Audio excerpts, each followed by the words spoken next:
perfect result and another clean sheet for Chelsea under Thomas Tuchel. His assessment there was very honest and very calm, but that's 10 points now from the possible 12 in their opening matches. The only 2 points they dropped were when they were down to 10 men for 45 minutes at Anfield before the international break. How serious are they in terms of their title challenge? Again, I think we started here, Kelly. This will be, if they keep Lukaku fit, and I would say now, what, we're 4 games in? He is their main man. I mean, because he is goals. And when you've got someone who gets you goals out of nothing, they weren't at the best today, but they've ended up winning 3-0 because you can score goals. Score goals can camouflage a poor display. I'm not saying Chelsea were poor today, but they weren't the dominant, always on the front foot Chelsea, attack after attack, efforts after efforts, making the goalkeeper make saves. They were still very impressive.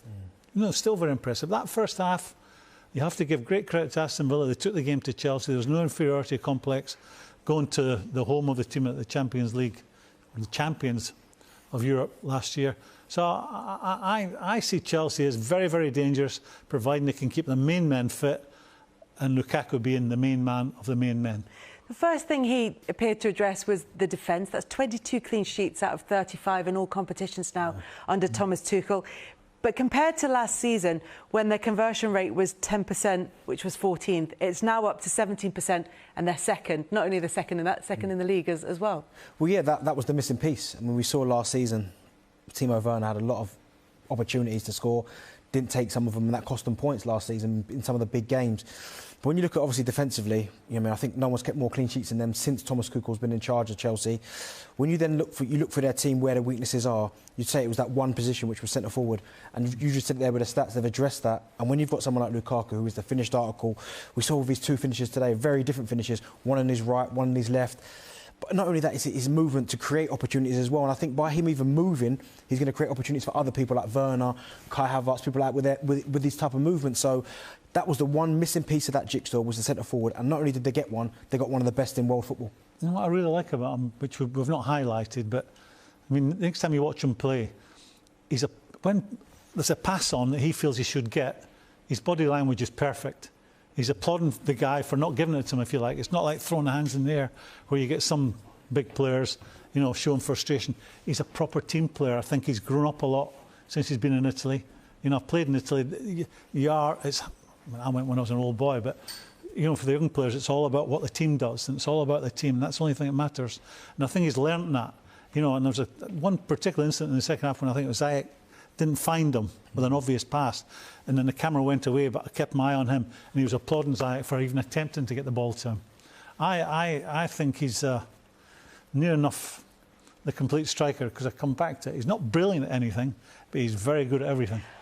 But just in terms of his bearing, even the way he is in front of camera, he feels like not just a different player, but almost a different person from the one that left Manchester United. Yeah, it looks like he's a lot more assured in himself now. I mean, yeah, you could talk about how he looks now in terms of his physique, that he's shrunk down a little bit, but he just looks really confident. He's in a happy place, it looks like it. And it looks like he's taken that experience that at Manchester United, that certainly the second season, because I think his first season he did well, scored a lot of goals. But it's like he's kind of forgot about that now. He's moved on, and he's just kind of matured in himself and just knows exactly where he is. He feels comfortable where he is, and I think he understands how good he is, and he's not going to let anyone doubt him. And certainly the way he started his Premier League season, who would argue against that? Just to come back to the point, he's all grown up. He's all grown up. You've seen that in the interview. I remember, sorry to cut across you, but I remember interviews when he was at Man United, and it was laughing and joking, and then he would drag someone else into the interview, and it was like it was a bit of fun, it was a bit of a game. And now it's all serious. And I think that's what Italy's done to him. And there must be an element, you know, he'll have a lot of pride. You can see that in the way he plays football. There's unfinished business for him at Chelsea.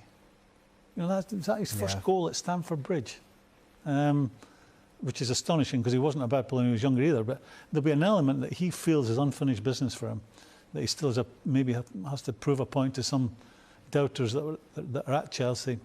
But I see him as the difference between them being a near miss in the league this year. And again, there's no guarantee, but if he was to stay fit, they're going to come very, very close, Kelly. And as much as this is about personal pride and personal achievement for him, just quickly, Darren, on what you said earlier about him bringing other players to the fore who may have struggled since they came in at Chelsea, like Timo Werner. Yeah, Timo Werner was brought to be the main man. It didn't work out, you'd have to say, although that you could argue and say they won the Champions League. So it kind of did. But in terms of Lukaku, just his physical presence, they can play a bit different. And for Timo Werner, he no longer has to be the main man. He can kind of play second fiddle to Lukaku, still get his fair share of goals, and that might just free him up a little bit. And certainly with Lukaku, with his movement, attracting players, that's going to leave space for like the Timo Werners and Kai Havertz. See defenders playing against them. The guy who's immediately in his vicinity, as we saw with Mings with that throw-in where he's tried to nick it because he didn't want to get involved in a wrestle-up with him because of his power. It's one he's going to lose, as anyone would lose. So it's not just the guy that's marking him will be panicking, but his mate that's standing alongside him will be thinking, I've got to get maybe a yard closer than I would normally, and that might just open it up for other players. I know that might be... But if that happens time and time in a game over 9 months, there'll be openings that wouldn't normally be there with a different type of centre-forward.